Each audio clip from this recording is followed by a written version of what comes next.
स्मरणं नमः पार्वतीपतये जानकीकान्तस्मरणं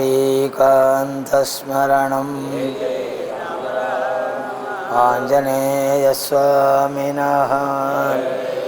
सद्गुरुस्वामिनः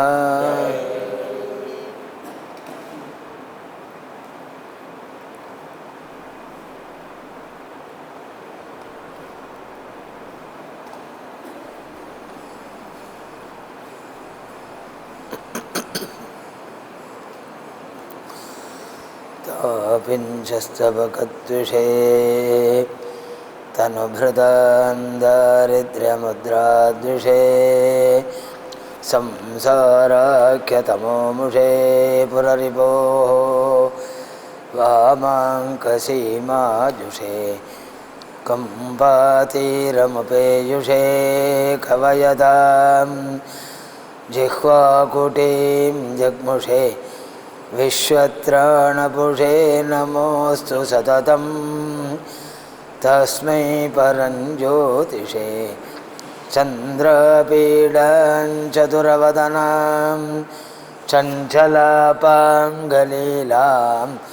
कुन्दस्मेरां कुचभरनदां कुन्तलोद्धूतभृङ्गां मारारातेर्मदनशिखिनं मांसलं दीपयन्तीं कामाक्षीं तां कविकुलगिरां कल्पवल्लीमुपासे राकाचन्द्रसमानकान्तिवदना नाकाधिराजस्तुता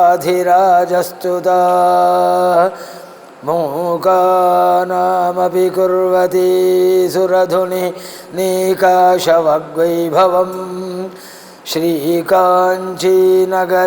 विहाररसिका शोकावहन्त्री सताम् एका पुण्यपरम्परा पशुपतेराकारिणी राजते कूजन्तं राम रामेति मधुरं मधुराक्षरम् आरुह्य कविताशाखां वन्दे वाल्मीकिकोकिलं वाल्मीकिर्मुनिसिंहस्य कविता वनचारिणः शृण्वन् रामकथानादं को न याति पराङ्गतिं यः पिबन् सततं रामचरितामृतसागरम् अतृप्तस्तं मुनिं वन्दे प्राचेतसमकल्मषम् गोष्पदीकृतवाराशिम्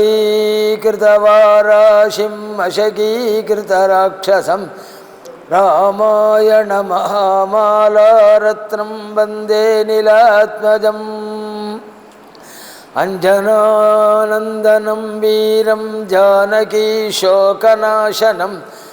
कपीशमक्षहन्तारं वन्दे लङ्काभयङ्करम् आञ्जनेयमतिपाटलाननं काञ्चनाद्रिकमनीयविग्रहं पारिजाततरुमूलवासिनं भावयामि पवमाननन्दनं यत्र यत्र रघुनाथकीर्तनं तत्र तत्र कृतमस्तकाञ्जलिं बाष्पवारि परिपूर्णलोचनं मारुतिं नमत राक्षसान्तकम् वैदेही सहितं सुरद्रुमतले हैमे महामण्डपे मध्ये पुष्पकमासने मणिमये वीरासने सुस्थितम् अग्रे वाचयति प्रभञ्जनसुते तत्त्वं मुनिभ्यः परं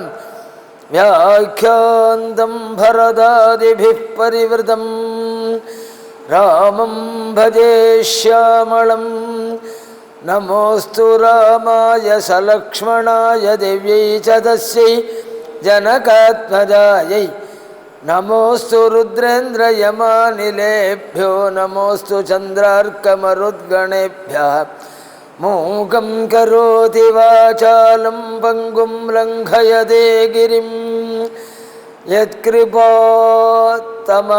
வந்தே பரமானந்தமாதவம் நாராயணம் நமஸ்கிருத்ய நரஞ்சைவ நரோத்தமம் தேவீம் சரஸ்வதீம் வியாசம் ததோ ஜயமுதீரயேதி பக்தவாத்சல்யதலதே பரமானந்தரூபிணः அஸ்மதாச்சார்யராஜஸ்ய பிரபன்னோஸ்மி பதாம்புஜம் त्र्यम्बकपुराधीशं गणाधिपसमन्वितं गजारूढमहं वन्दे शास्तारं कुलदैवतं बुद्धिर्बलं यशोधैर्यं निर्भयत्वमरोगता अजाड्यं वाक्पटुत्वं च हनूमत्स्मरणात् भवेत्। वंशी सीता लक्ष्मण भरत शत्रुघ्न हनुमत समेत श्री रामचंद्राय परब्रह्मणे नमः। हनुमते नमः। गुरुचरणाभ्यां नमः। वाग्देवताभ्यो नमः। श्रीहरये नमः। श्रीहरये नमः। श्रीहरये नमः। ओम तपस्वाध्यायनिरतं तपस्वी वाग्विदाम्बरं नारदं परिपप्रच्छे वाल्मीकिर्मुनिपुङ्गवं तपस्वाध्यायनिरतं तपस्वी वाग्विदाम्बरं नारदं परिपप्रच्छे वाल्मीकिर्मुनिपुङ्गवं। श्रीपतिயான பரமாத்மா ஸ்ரீனிவாசன் பதித பாவனாய் ஸ்ரீராமனாய் அவதாரம் பண்ணி சகல தர்மங்களையும் வழிநடத்தி இன்னைக்கும் தர்மம்னு சொன்னால் ராமன் நினைவரணம். நிதர் ஒரு நல்ல கல்யாண குணம்னு வந்ததுன்னா ராமன் நினைவரணம். நல்ல குணத்தை நினச்சிட்டோம்னா உடனே ராமன் தான் நினைவரணம். அதே மாதிரி தர்மானுஷ்டானம் நேர்மையாக நடந்துக்கிறது. புடம் போட்ட தங்கம் மாதிரி அதை சொல்லி பாருங்க. ஒரு குறை சொல்லாத அளவுக்கு வாழ்க்கையை வச்சுக்கிறது அப்படிங்கிற எண்ணம் வந்தால் ராமன் நினைவரணம். அப்படி ஒரு புண்ணிய புருஷனாய் நிதர்சன புருஷனாய் எடுத்துக்காட்டாய் லோகத்துக்கு அவதரித்து பிரகாசித்த ஒரு அவதாரம் ஸ்ரீராமாவதாரம். தர்மாதர்மம் 11,000 வருஷம் பாரத தேசத்திலிருந்து சகல தர்மங்களையும் அனுஷ்டானம் பண்ணி ஏன்னா கிருதயுகம் தாண்டி திரேதாயுகம் பிறந்தபோது ராமாவதாரம். ஒவ்வொரு யுகத்தில் கால் பங்கு தர்மம் குறையும் சொல்லப்பட்டிருக்கு. கிருதயுகத்தில் தர்மம் 100 அப்படியே 100% பரிபூர்ணமாக இருந்தது. அப்போ ராஜாக்கள் மரியாதைக்கு இருந்தால் போகிறோம். அப்போ ராஜாக்கள் ஏதாவது விபரீதமாக நடந்துக்க ஆரம்பித்தா அந்த தண்டனை அவளே அனுபவிச்சுட்டாள். கார்த்தவீர்யார்ஜுனன் போன்றவாளே சரித்திரம் பிராமணிக்கம். ஏன்னா தர்மம் பரிபூர்ணமாக இருந்தபோது எல்லாம் மாற ஆரம்பித்தா அந்த தர்மமே அவனுக்கு தண்டனை கொடுத்துருத்து. பரிபூர்ணமாக இருந்த தர்மமே தப்பு பண்ணுறவனை சிக்ஷிச்சிடும். அதனால் கிருதயுகத்தில் ராஜாக்கள் மரியாதைக்கு மட்டுமே இருந்தால் போருமான அளவுக்கு இருந்தது. கிருதயுகம் தாண்டி திரேதாயுகம் வந்தபோது தர்மங்கள் 1/4 பங்கு குறைய ஆரம்பிச்சது. யுகத்துக்கு யுகம் 1/4 பங்கு குறையும். துவாபர யுகம் ஆரம்பத்தில் 1/2 பங்கு குறையும். கலியுகம் ஆரம்பத்தில் 3/4 பங்கு குறையும். கலியுகம் முடிகிற போது ஒன்றுமே இல்லாமல் போயிடும். இன்னும் சொல்லப்போனால் எனக்கு ஆச்சரியமாக இருக்குது. தந்து மாத்திராவசிஷ்டான்னு பிராமணன்னா நூல் மட்டும் இருக்கும். இப்போ போகிறத பார்த்தா அது கூட இருக்காதுன்னு தோணுது. ரிஷிகள் ஏதோ மரியாதைக்கு சொல்லியிருக்காளோ அப்படின்னு ஸ்ரீ ஹாஸ்யத்துக்காக ஹாஸ்யமாக ஆக்கி சொல்றேனே தவிர ஹாஸ்யமான விஷயம் அல்ல இது. அந்த அளவுக்கு தர்மம் போயிடும் அப்படின்னு விஷயம் குறிப்பிட்டு இன்னபடி இன்ன காலத்தில் என்னென்ன நடக்கும் அப்படின்ட்டு மொத்தம் திரேதாயுகம் வந்த உடனே 1/4 பங்கு தர்மம் குறைய ஆரம்பிச்சது. தர்மம் குறையிறதுன்னா என்ன அர்த்தம்? ஒரு டம்ளர் ஜலத்தில் இப்படி கொஞ்சம் கொஞ்சமாக எவாப்ரேட் ஆகி 3/4 டம்ளர் ஆறுது. அது மாதிரி அர்த்தமான அது மாதிரி அல்ல. அனுஷ்டானம் பண்ணுறவாளுடைய மனசில் இப்படி சந்தேகங்கள் வர ஆரம்பிக்கும். இவ்வளோ அவசியம்தானா, குறைச்சிக்கலாமா, இப்படிலாம் பண்ணிவிட முடியுமா? 38 கேள்வி கேட்டுருக்க பாருங்க நம்ம மாதிரி உள்ளவாள். இந்த மாதிரி சந்தேகங்கள் வந்தால் தானே தர்மத்தை குறைச்சிக்க ஆரம்பிக்கிறான். 4:30 மணிக்கு இருந்தால் ஆகணுமா, பிராத்தஸ்தானம் பண்ணி தான் ஆகணுமான்னு எடுத்து எண்ணம் வந்துக்கலாம். 7 மணி வரை தூங்கணுங்கிற எண்ணம் தானே வந்துடுறது. ஒரு தர்மத்து மேலே கேள்வி எழுப்புவோம் ஏனால் அந்த தர்மத்தில் நம்பிக்கை இல்லை, கொஞ்சம் கொஞ்சமாக குறைச்சிக்க போகிறோம் தான் அர்த்தம். திரேதாயுகம் பிறந்த உடனே அந்த மாதிரி எண்ணங்கள் ஜனங்கள் மனசில் வர ஆரம்பிச்சது. கீதையினுடைய பாஷ்யத்தில் சங்கரர் பிராமண வர்க்கத்தை தான் அடிச்சிருக்கார். பகவத்கீதை எதற்காக அவசியமாச்சு, கிருஷ்ணாவதாரம் எதற்காக தேவைப்பட்டது, கீதா பாஷ்யத்தில் சங்கரர் சொல்லும்போது அனுஷ்டீயமானோ தீர்க்கேன காலேனா, சங்கரர் காலத்திலேருந்து தீர்க்கேன காலேனால் 1000 வருஷம் முன்னாடி 2000 வருஷம் முன்னாடின்னு விவாதங்கள் இருக்குது. எத்தனை வருஷம் முன்னாடி வேணாலும் இருக்கட்டும். 1000 வருஷம் 2000 வருஷம் முன்னாடி பிறந்த சங்கரே தீர்க்கேன காலேன அனுஷ்டானம் எத்தனை தலைமுறையாக வந்திருக்கு. அந்த அனுஷ்டானம் பண்ணிருந்த பிராமணால் ஆசைக்கு அடிமையானாள். அனுஷ்டாத்திரினாம் காமோத்பவா, அது அனுஷ்டானம் பண்ணுறவன் காமத்துக்கு ஆசைக்கு அடிமையானான். ஆசையை வர ஆரம்பித்தார். தானே அபிபோயமானே தர்மே, தானே தர்மங்கள் குறைய ஆரம்பிக்கிறது. 4:30 மணிக்கு வந்து பிராத்தஸ்தானம் பண்ணோம்னு எண்ணம் இருந்ததுன்னா ஸ்நானம் பண்ணுவோம். 5 மணி வந்து டிவி பார்க்கணுங்கிற எண்ணம் வந்தா தானே தர்மம் குறையிறது. அபிபோயமான தர்மத்தை கொஞ்சம் கொஞ்சமாக குறைச்சிக்க ஆரம்பித்தான். தர்மம் குறைய ஆரம்பித்தா பிரவர்த்தமானேச்சா, தானே அதர்மம் உள்ளே போகிறது. தர்மத்தை குறைச்சிண்டா அந்த இடத்த நிலப்படுத்தி ஏதாவது ஒன்று வரணும், அதர்மம் தானே வந்துவிடும். அது ஒன்றும் பூர்ண கும்பம் கொடுத்து கூப்பிட வேண்டிய அவசியம் இல்லை. இல்லை லைட்டு அணைச்சோம்னு வச்சுங்கோ, இருட்டு தானே வருது. இப்போ இருட்டை பூர்ண கும்பம் கொடுக்கணுமான்னு அது மாதிரி தர்மானுஷ்டானத்தை குறைச்சிண்டா தானே அதர்மம் உள்ளே போகிறது. நான் சொல்ல சங்கரன் பிராமணன் ஆசைக்கு அடிமையானால் எல்லா தர்மமும் கொள்ளடித்து. அன்றைக்கே சங்கரன் ஒருத்தர் போயிட்டு போயிருக்கார் நம்ம வர்க்கத்தை பற்றி தான். அது மாதிரி திரேதாயுகம் ஆரம்பிக்கிற காலத்தில் 1/4 பங்கு தர்மம் குறைஞ்சது. 1/4 பங்கு தர்மம் குறைஞ்சதுன்னா என்ன அர்த்தம், நம்பிக்கை இப்படி ஓரளவு குறைய ஆரம்பிச்சது. 25% தர்மம் நம்பிக்கை குறைய ஆரம்பிச்சது. நம்பிக்கை குறைய ஆரம்பிச்சுன்னா என்ன அர்த்தம், வேதத்தில் சொன்னபடியெல்லாம் ஒருத்தர் இருந்துட முடியுமா கேட்குறோமே. வேதத்தில் சொல்கிறபடியெல்லாம் ஒருத்தர் அனுஷ்டானம் பண்ண முடியுமா, நடந்துட முடியுமா, இருந்துட முடியுமா, இருந்திருக்காளே அது நம்ம கண்ணில் படாது. இருந்திருக்க முடியுமா, செய்ய முடியுமா. வேதத்தில் மாத்ருதேவோ பவ பித்ருதேவோ பவ ஆச்சாரிய தேவோ பவ, அம்மாவை தெய்வமாக நினைக்கணும், அப்பாவை தெய்வமாக நினைக்கணும், ஆச்சாரியனை தெய்வமாக நினைக்கணும். அப்படிலாம் வேதம் சொல்லியிருக்கு. கொஞ்சம் கொஞ்சமாக அப்படியே தர்மங்கள் குறைய போகுது. இந்த மாதிரி தர்மங்களில் நம்ம கொண்டு சந்தேகம் வர ஆரம்பிச்சது. அம்மா சொல்கிறபடியெல்லாம் ஒருத்தர் நடந்துட முடியுமா, அப்பா சொல்கிறபடியெல்லாம் ஒருத்தர் நடந்துட முடியுமா. இதெல்லாம் பகவான் பிரத்தியாருக்கு சொல்லலாம். வேதத்தில் தர்மம் சொல்லியிருக்கேன்னா பகவான் சொல்லியிருக்கான்னு அர்த்தம்.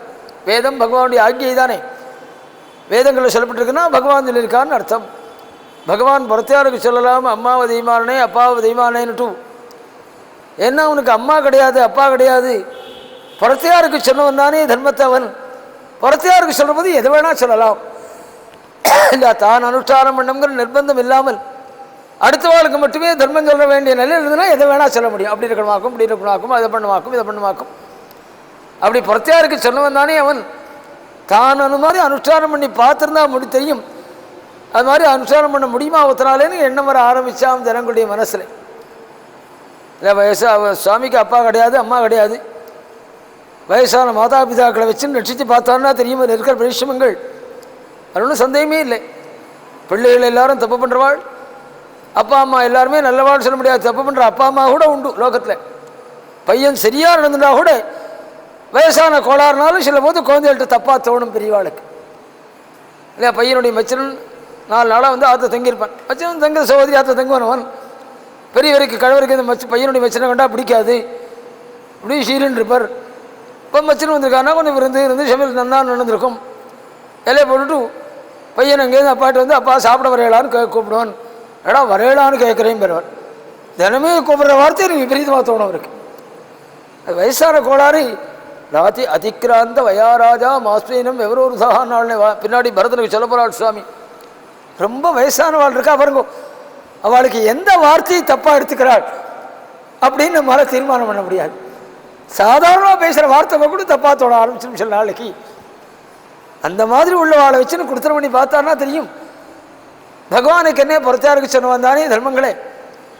அப்பா தெய்வானே அம்மா தெய்வானேன்னு பிரத்தியாருக்கு சொல்லிட்டு போயிடலாம். அந்த மாதிரி எண்ணங்கள் ஜனங்களுடைய சித்தத்தில் வர ஆரம்பிச்சுது. ஒருத்தர் வேதத்தை சொன்னபடியெல்லாம் நடந்துட முடியாது, அவ்வளோ தர்மத்தையும் ஒருத்தர் அனுஷ்டானம் பண்ண முடியாது. சுவாமி பிரத்தியாருக்கு சொன்னவன் தானே. அந்த எண்ணம் வந்தபோது சுவாமி பார்த்தாள். அந்த சந்தேகத்தை போக்கணும்னு சொன்னான். வெறும் பிரச்சாரத்தால் போக்க முடியாது. அதனால் சுவாமி என்ன பண்ணானால் தானே கீழே இறங்கி வந்து உண்மையான ஈடுபாடு இருந்தால் எந்த நிலையிலும் தர்மானுஷ்டானம் பண்ண முடியும் அப்படின்னு காண்பிக்கணும்னே தானே இறங்கி வந்தான். இன்னொரு சர்வெண்ட்டை அனுப்பலை அவன். எதனோ அதே பேச்ச முடியும்னு சொல்லுவாள். அவனுக்கு கிடையாது ஒன்றும் அப்பா அம்மா இன்னொருத்தர் தான் அனுப்பிச்சாள்னுட்டு தானே கீழே இறங்கி வந்து உண்மையான ஈடுபாடு இருக்குமே ஆனால் எந்த நிலையிலையும் தர்மானுஷ்டானம் பண்ண முடியும். அம்மாவை தெய்வம் அணைக்க முடியும், அப்பாவை தெய்வம் அணைக்க முடியும் இல்லையா? பகவான் அம்மாவை தெய்வம் அணைச்சான்னு சொன்னால் எந்த அம்மாவை தெய்வம் அணைச்சான் தெரியுமோ? இளையாசித்தினுடைய உத்தரவை தலையில் தாங்கினான் சுவாமி. நினச்சி பார்க்க முடியுமா? இல்லை, சில பேர் இளையாசித்தியை நமஸ்காரம் பண்ண மாட்டேங்கிறான், கல்யாணத்தை கூப்பிட மாட்டேங்கிறான், அவளுக்கு எனக்கு என்னையா சம்பந்தங்கிறான். அப்படி இருக்க பல குடும்பத்தில் இளையாசித்தியுடைய பேர் அம்மாவாசனால் காட்டுக்கு போனோம்னுட்டு மாத்திருவாக்கியம் பிதிர்வாக்கியம்னு இளையாசித்தி பேச்ச தலையில் தாங்கினான். இல்லை, அம்மா பேச்சு வாக்கிய தாங்கினா கூட கொஞ்சம் சொல்கிறதுக்கு இடம் கிடைக்கும். இளையாசித்தியுடைய பேச்ச தலையில் தாங்கின்னு போது மாத்திருபக்தியுடைய பெருமை தானே தெரிகிறது. ஒரு கவி பகவானுடைய குணங்களை வருஷப்படுத்தினான். வருஷியானபி ஜானகி சஹஜரா மாதுசபத்ன்யாமுதே சம்பன்னம் ரதபத்தி ஹஸ்தி துரகை சந்தியஜ்ய ராஜ்யம் நிஜம். இதில் ஒரு குணம் நம்மால் அடைய முடியாது.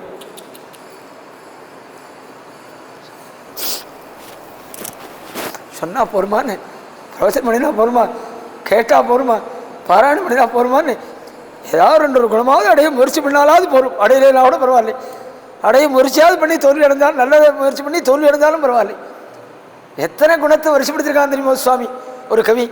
வருஷியானபி ஜானகி சஹஜரா. ராமாவதாரத்தில் பிரபு மூத்த பிள்ளை, சட்டப்படியும் சரி சாஸ்திரப்படியும் தெரியும், மூத்த பிள்ளைக்கு விட்டு மூத்த பிள்ளைக்கு தான் ராஜ்யம். அதை மாற்றவே முடியாது. பரம்பரையாக வந்த சம்பிரதாயத்தை அதிகாரத்தை வச்சு மாற்ற முடியாது. இன்றைக்கும் கவர்மெண்ட்டில் கோர்ட்டில் ஸ்டே ஆர்டர் வாங்குற மாதிரி இப்படி தான் கவர்மெண்ட்டில் வழக்கம். இந்த கவர்மெண்ட் மாத்திரைக்கு சரியில்லைன்னு ஸ்டே ஆர்டர் வாங்குறானே. பரம்பரையாக ஒன்று ஒரு வழக்கத்தில் ஒன்று வந்திருக்குமே, ஆனால் அதிகாரம் இருக்குன்னு அதை மாற்றிட முடியாது எந்த ராஜாவாலையும். அதை மாற்றினா அந்த சரதன் மூத்த பிள்ளைக்கு தான் ராஜ்யம் அப்படிங்கிறத மாற்றினான். வருஷியானபி என்ன சொல்ல போனால் கிருதயுகத்தை தவிர மீதி யுகங்களில் மூத்த பிள்ளைக்கு ஒரு பாகம் கூட போட்டு வாங்க சொல்லியிருக்காள் சாஸ்திரங்களில். கர்மாவுக்குன்னு ஒரு பகுதி பாகம் கூட, அதாவது 6 பிள்ளை ஒருத்தர் இருப்பாரே, ஆனால் சொத்தை 7ஆக பிரிக்கணும். மூத்த பிள்ளைக்கு 2 பங்கு, மீதி பேருக்கெல்லாம் ஒவ்வொரு பங்கு. ஏன்னா கர்மா பண்ணுறதுக்குன்னு ஒரு பங்கு கூட கொடுக்கணும் அப்படின்னு சொல்லியிருக்காள். மீதி எல்லா யுகத்திலையும் கலியுகத்தில் வர்ற போது தான் சமமாக பிரிக்க சொல்லியிருக்காள். இந்த கர்ம பாகம் தேவையில்லை, சமமாக பிரிச்சுட்டு. ஏன் தெரியுமோ? நம்ம குணத்தை பற்றி ரிஷிகளுக்கு நன்னா தெரியும். அண்ணாவுக்கு ஒரு பங்கு கூட போக போகிறது தெரிஞ்சால் அண்ணாவையும் இல்லாமல் விடுவான். ராத்திரி தூங்குறப்போ தலையில் கல்லை போட்டு போடுவான் இல்லையா? ஆனால் எதை வேணா பண்ணணும் சொத்துக்கா, அதான் மலர் கேஸ் வந்துருச்சுனா என்ன பண்ணுறீங்கிறத கலியுகத்தில் வேணால் சமானமாக பிரிக்கணும்னு சொன்னாலே தவிர மீதி யுகங்களில் கர்ம பாகம்னே ஒரு பாகம் உண்டு மூத்த பிள்ளைக்கு. மூத்த பிள்ளையுடைய பாகத்தை யாராலையும் தடுத்து நிறுத்த முடியாது. தசரதன் அதை தடுத்து நிறுத்தான். வருஷியானபி ஜானகி சஹஜரா மாதுசபத்ன்யாமுதே. அவர் சொன்னதுதான் கீழே சொன்னேன். இளையாசித்தி பேச்சை தாயாவுடைய பேச்சு மாதிரி தலையில் வாங்கினாலே. மாதுசபத்ன்யாமுதே சம்பன்னம் ரதபத்தி ஹஸ்தி துரகை. எப்பேற்பட்ட ராஜ்யத்தை உதறினான் தெரியுமான்னு நாள். அவரையே போட சொல்லலாம்பா, இவர் பண்டிட் தானே, போஸ்டில் பண்டிட்ஜி தானே வந்திருக்காரு, அவரையே போட சொல்ல, அவரையே கூப்பிட்டு போட சொல்ல.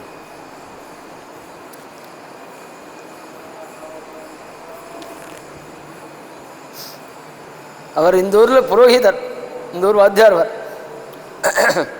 இந்த ஊருக்கு ஆள்கிட்டே ட்ரெஸ் இப்படி நல்லா ஒரு அந்த அந்த இடத்துல இருக்கார் அவளா. இந்த ஊர் புரோஹிதர் அவர்.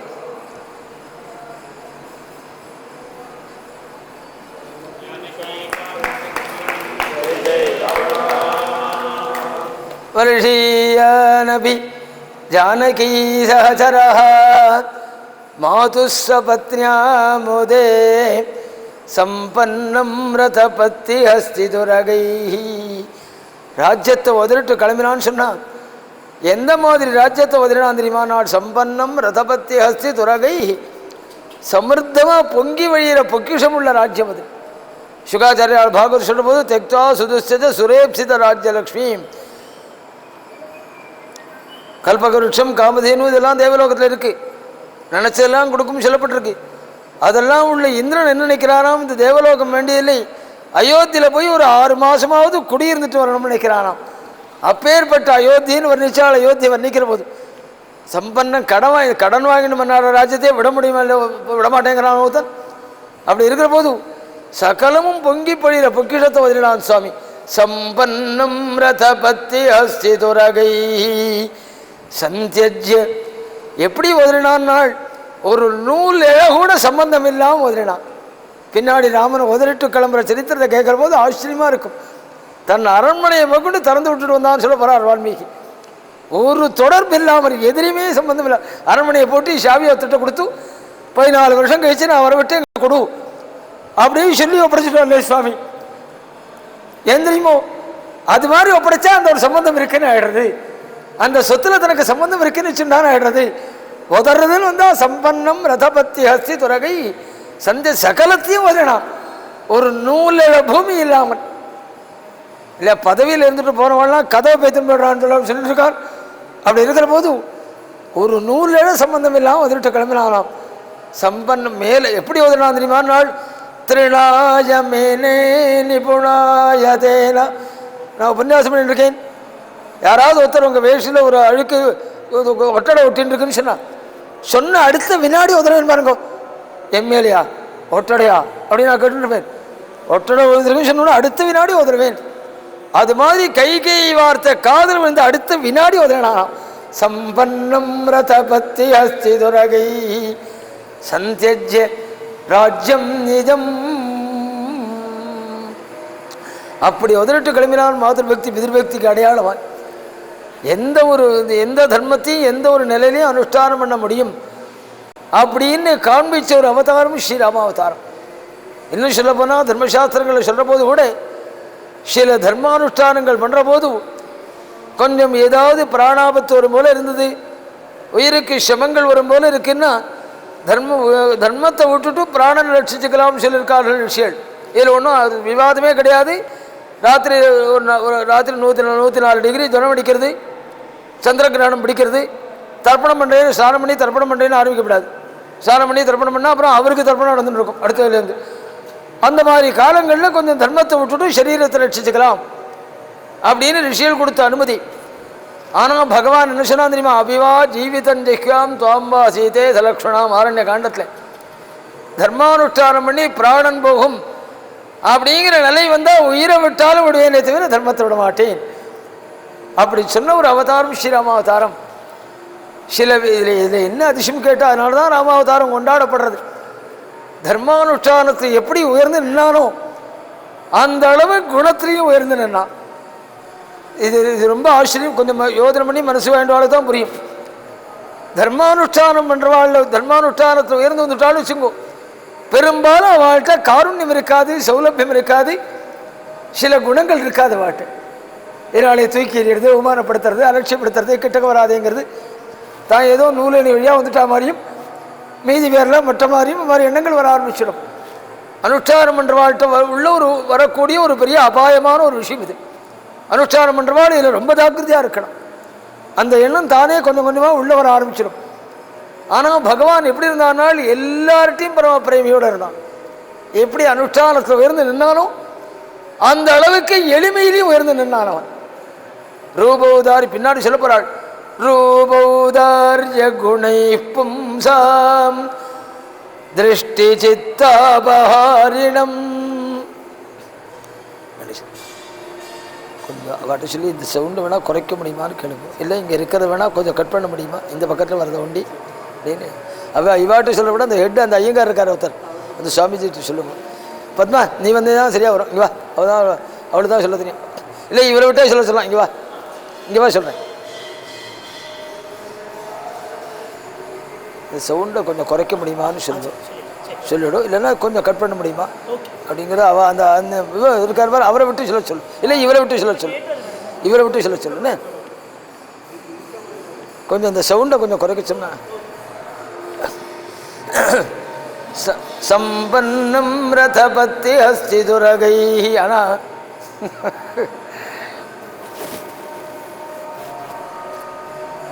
பூரி க்ஷேத்திரத்துடைய சரித்திரத்தில் ஒன்றும்,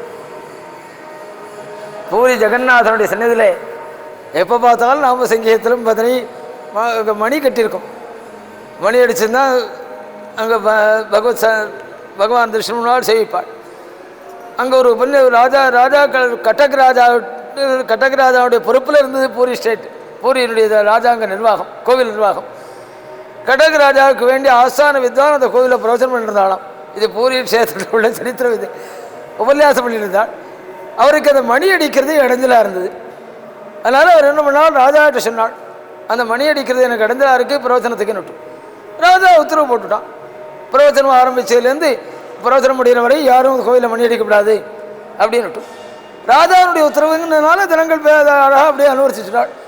பூரி ஜெகநாதன் அந்த ராத்திரி சொப்னத்தில், ராஜாவுக்கு சொப்னத்தில் போய் எனக்கு சம்பிரதாயங்கள் என்னென்ன உண்டோ அதுக்கு மாறுதல் இருக்கக்கூடாது, அது பிரவச்சனத்துக்கு இடந்தலாக இருந்தால் பிரவச்சனத்தை வெளியில் போய் பண்ண சொல்லும், எனக்கு மணி அடிச்சா போகும். சம்பிரதாயமாக என்ன நடந்துட்டுருக்கோ அதை நிறுத்திட்டு பிரவச்சனம் வேண்டியதில்லை.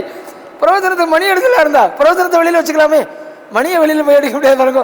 அது மாதிரி சம்பிரதாயத்துக்கு விரோதமாக இருந்தால் அது பிரவச்சனம் எனக்கு வேண்டாம் அப்படின்னு பூரி ஜெகநாதர் கட்டக் ராஜாட்ட போய் சொன்னாள் அப்படின்னு ஒரு சரித்திரம் சொல்லுவாள். சம்பன்னம் ரதபத்தி ஹஸ்தி துரகை. சஞ்சஜ மைக்கு வைக்கிறதெல்லாம் சம்பிரதாயம் இல்லையே, சமீப காலத்தில் வந்தது தானே. நான் மைக்குக்கு பொருந்தாது, பொதுவாக சொல்கிறேன். அது நிறுத்த சொல்லலை, நிறுத்த சொன்னால் சம்பிரதாயத்துக்கு விரோதமே தவிர